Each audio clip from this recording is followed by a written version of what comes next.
안녕하십니까. 어려운 법상식을 쉽고 빠르게 풀어드리는 변호사 최한결입니다.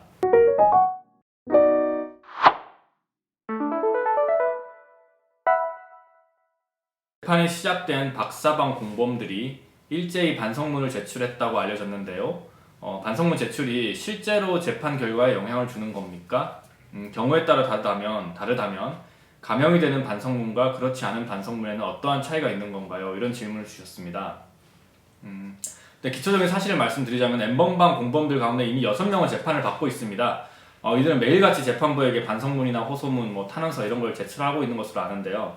제가 파악한 바로는 강간 혐의로 넘겨진 조주빈 씨의 공범 한모 씨가 19일부터 이제 엊그제 31일까지 주말을 빼고 매일매일 반성문을 한 번씩 냈다고 합니다. 그리고 아침엔 전모 씨도 반성문을 13통 이상을 썼고 지난 26일에는 호소문이라는 것도 따로 작성해서 제출했다고 해요. 그리고 이제 거제시청 공무원이죠. 박사방의 공범 천모 씨도 마찬가지로 계속 한 일주일에 2-3번씩 반성문을 내고 있다고 합니다. 그리고 이제 사회복무요원이라고 하는 이제 살해까지 모의했던 그런 이제 강모 씨도 마찬가지고 조주빈 씨의 후계자로 알려진 태평양 이모군, 켈리 신모 씨도 마찬가지로 계속해서 반성문을 이제 법원에 제출하고 있는 것으로 압니다. 범죄자들이 열심히 반성문을 내는 이유는 법원이 피고인의 반성을 이른바 감형사유로 해주고 있기 때문인데요.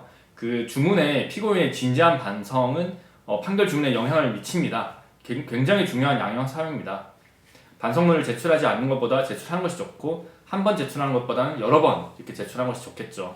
실제로 아동 청소년 이용 음란물을 제작하는 이런 혐의로 이제 재판을 받았던 사건 중에서 판결문에 잘못을 인정하고 반성하는 점 이런 것을 들어가지고 징역형이 아닌 실형의 이제 집행유예가 나온 사건이 있었습니다. 대부분 이제 반성문이 많이 제출이 되면은 집행유예가 선고가 되기 때문에 피고인들이 반성문을 꼭 써야 하나요? 이렇게 많이 물어보십니다. 근데 써야 됩니다. 써야 되는 건 맞습니다. 그런데 이제 성범죄 사건과 관련해가지고는 피해자 입장에서 좀 사건의 심각성을 고려해달라 이런 입장도 있습니다.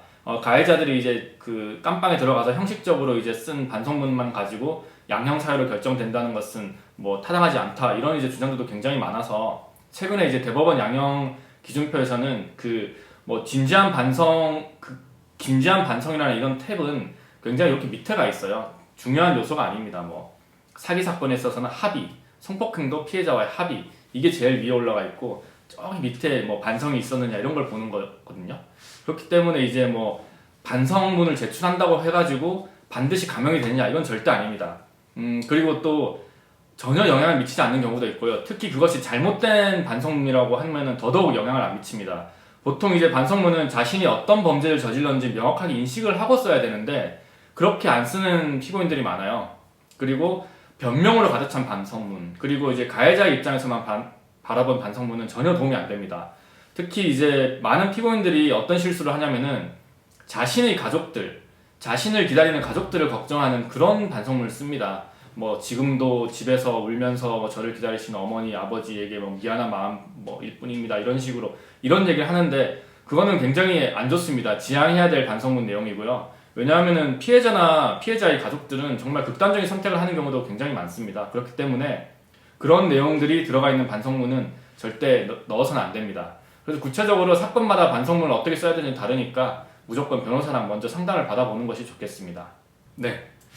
일단은 그 변명만 가득 차고 오히려 피해자를 좀 무시하거나 조롱하는 듯한 그런 탄원서라든지 반성문, 특히 제가 먼저 시비를 걸었습니다. 걔가 먼저 저를 유혹했어요. 걔가 오히려 이런 거를 저한테 먼저 제안했어요. 이런 얘기를 쓴다면은 재판부에서 아예 판결 주문에다가 피고인이 진지하게 반성을 하고 있는 것으로 보이지 않는다. 이런 거를 써줍니다.